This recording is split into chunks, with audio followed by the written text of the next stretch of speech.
This is Jerry Gaffney with a story called Swept Away by the Flood. If you'd rather read this story, you can do so at jerrygaffney.com. My first thought is the nerve of the man. Of course we've had other newcomers. Half of us are outsiders. We're cautious and conservative of necessity, but welcoming enough if you're willing and able to work. It was my assistant Jane who told me that Toby Scout, the former Prime Minister, was staying at Pat Murphy's farm. Jane tends to know what's going on. She's my ear to the ground. It's a nice morning, not yet too hot to cycle up to the farm and check out the situation. I tell Jane that I'm going to ride up to meet him. Good idea, she says, before somebody shoots the bastard. I laugh, but she's not joking. Her voice is harsh and she looks like she has a bad taste in her mouth. Do you think people here hate him that much? I ask. Well, those of us old enough to remember him and his cronies sabotaging climate progress for 10 years or so. Yeah. The youngsters, I don't know. So it's not just me, I think. The Murphy farm is a bit of a hike, about 45 minutes by bicycle. Not a bad location if you wanted to lie low. On the way I stopped to watch a trio of echidnas cross the dusty road. A kookaburra laughs. Pat Murphy and the former Prime Minister are clearing stones and rocks from a field. I watch them for a few minutes as my sweat dries off. They're using hand tools, of course, pick and shovel and wheelbarrow. Once they have a load in the barrow, the PM wheels it over and dumps it by the dry stone wall that Pat Murphy is constructing on the perimeter. The PM returns with the empty wheelbarrow to continue clearing, and Pat rejoins him when he's finished working the previous load. I wheel my bike along the gravel path. They both stop and look up. Pat Murphy looks the same as ever, roughly made canvas trousers, sweaty once white shirt with the sleeves rolled up to his elbows, flat cap and an incongruous pair of glasses that give him a misleadingly scholarly appearance. His boots are worn but sturdy. Pat, I say, by way of greeting. He nods. The PM is very recognisable but a lot older than when I last saw him on TV, back in the days when the rate of things falling apart was accelerating and he was finally being kicked out of office. He's wearing jeans and some sort of lumberjack shirt, working boots. He must be well over 70, but fit, with sinewy arms. He looks at me warily. Our mayor, says Pat Murphy, Jacinta Degraves. Madam Mayor, the PM says solemnly, with a little bow. Despite myself, I laugh. We're not that formal around here, I say. Jacinta. He smiles. I hold out my hand. He looks at his own right hand, wipes it vigorously on his trouser leg, re-inspects it and grasps mine. We shake. That's enough of the niceties, I think. What brings you here and what are your plans? I try not to sound hostile. I don't try too hard. I come in peace, he says, with his famous grin, smirk. Just looking for a place to work and live a quiet life. We're a peaceful community here, but if you have ambitions of power, you will not be made welcome. I pause. If I'm honest, you may not be made welcome in any case. Many people here harbour strong feelings about the failure to take timely action on climate change, the missed opportunities and the deliberate sabotage. And they tend to look unkindly on anyone associated with that debacle and its consequences, which we're living with now. If I were you, I'd keep my head very low. Understood, he says. He's not smiling now. I nod to Pat. He nods back. I get back on my bike and ride away. Over the next few days, a lot of people stop me in the street or come by my little office to talk to me about the presence of the PM. I try to follow a consistent line with all of them. He's working on Pat Murphy's farm, I say. As such, he's a net contributor to this community. I also make it clear that I won't stand for summary justice, attractive as that may seem to some people, but that if he steps out of line, I will happily eject him from the community. The PM has the good sense to stay away from town. And then we all have something else to worry about. We've become used to dealing with what we might call challenging situations: flood, drought, fire, hail, infestation, general chaos and unpredictability. We have carefully maintained stockpiles. We have quarantine protocols for respiratory illnesses. But it always feels like we're engaged in a fine balancing act that could collapse with just a few pushes. We stagger from one emergency to another. Mark Hamill is our meteorologist when he is not being a carpenter and mechanic. We still have feeds from weather radar and satellites, though these are becoming less reliable as irreplaceable systems and machines break down. Mark communicates with people in other communities to share weather observations. Our 24-hour forecast is usually fairly accurate, and we have some advance notification of extreme events. Mark comes into my office to tell me we have a storm coming. A big one, he says, from the south. Very cold, maybe even sub-zero temperatures. A lot of rain and very strong winds. Port Campbell and Camperdown reported winds of 125 kilometers per hour. What does that mean? I ask. Pretty much hurricane strength. A significant storm. Big trees will be at risk. We're likely to lose roofs. We need to board up windows. When? Now. It looks like we have a clear 24 hours before the storm hits, but that's just an educated guess, so I'd plan for 18. I call Jane in and tell her to activate our major storm protocol. She just nods and leaves. I know that within a few minutes we'll have people putting up hoardings on windows, leading cattle and sheep to sheltered areas, moving vulnerable equipment away from the river. I think we need to open the shelter, said Mark. About 5 years ago it became clear that storms were intensifying season to season, so we built a shelter in the vault at the old Ballarat Savings Bank. This would be our first time to use it. I called Jane back in. I can't remember who's assigned to preparing the vault for shelter. That's Byron, I'll let him know. Thanks. Is there something else? I asked Mark. I was just thinking that we didn't design the shelter to deal with major diplomatic incidents. What do you mean? Oh, I say, the PM.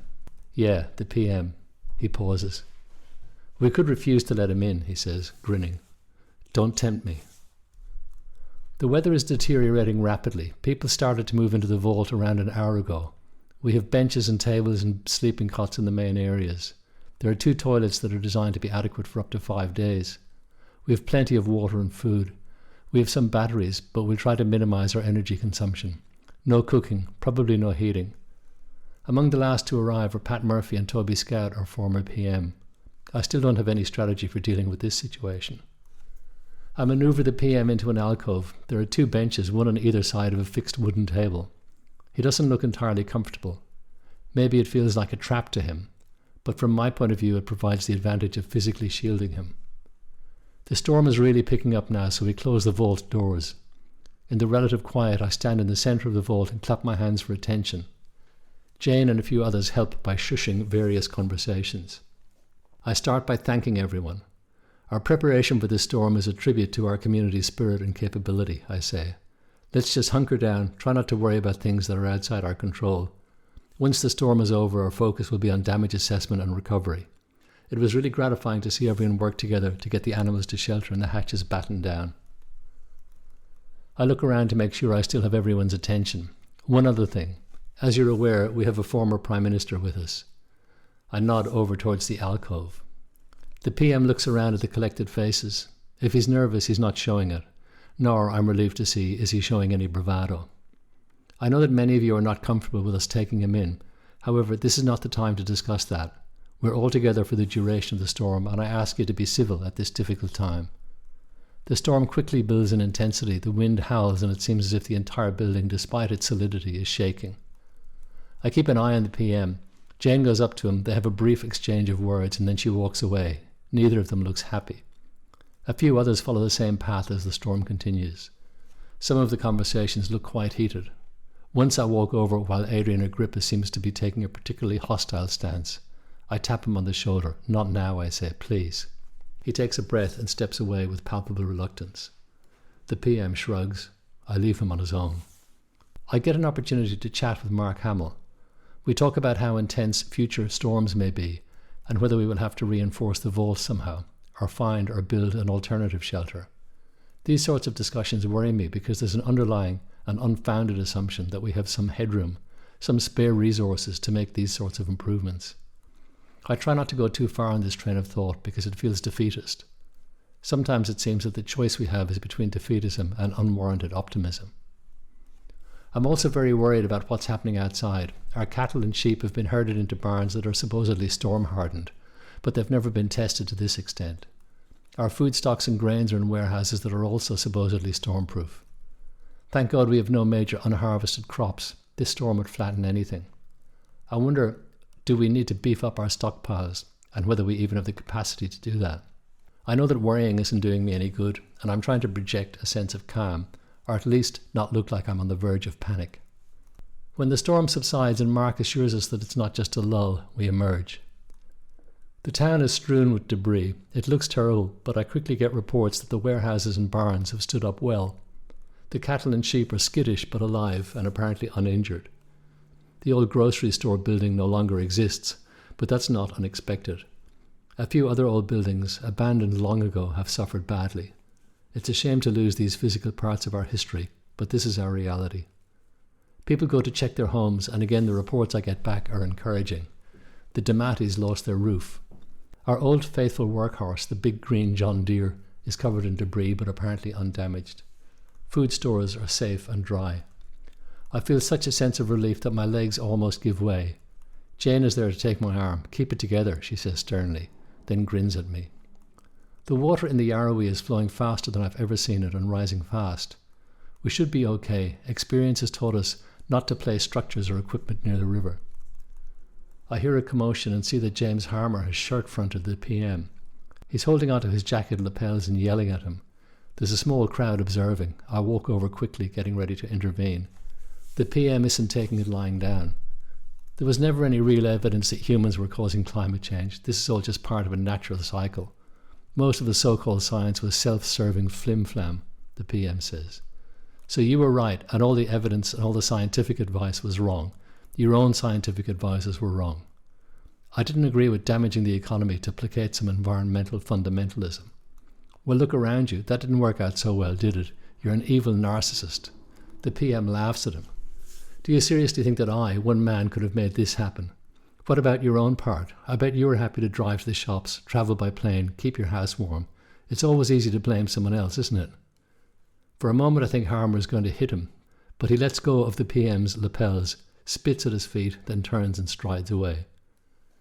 The kids are running around, pleased to be back out in the open. I hear someone yell at them to stay away from the river.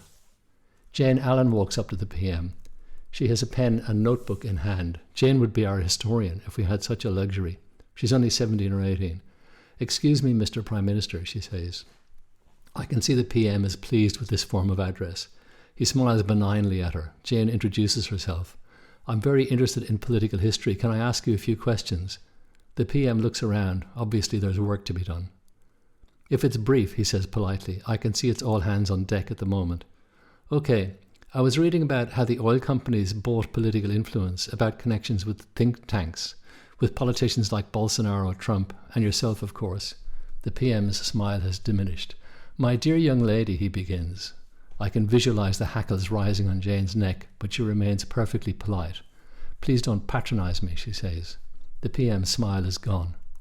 She is about to continue speaking when there's a sudden rushing sound and a surge of water races along the river. It snatches Elsie Graham's young lad Charlie from the bank like a twig. We all run towards the river. The PM strips off his jacket and shirt and runs along the river bank, pauses to kick off his shoes. It occurs to me that he is remarkably fit for his age. He dives in and begins to swim with strong strokes, slowly gaining on the struggling boy. It's a torrent, a swollen, chaotic river full of branches and debris. We run downstream and cut a corner that takes us ahead of young Charlie and the PM. As they sweep around the bend towards us, the PM has just caught up with the boy. He grabs him by the hair and begins to try to pull him towards the shore. Charlie grips the PM's lower arm with both hands, but he's not struggling. Someone has had the foresight to pick up a large branch. They stretch it out, and the PM manages to hook an arm around it. Several people are pulling the branch closer to the shore. Someone grabs Charlie's arm and drags him clear of the water. He falls to the ground, coughing and spluttering. Carey and Sumatra reach out to try and grab the PM's hand, but he's not reaching back in response. I catch his eye, staring at me without expression. He either slips or lets go of the branch. Making no apparent effort to help himself, he lets the roiling current pull him away. I can only watch as he is swept away by the flood.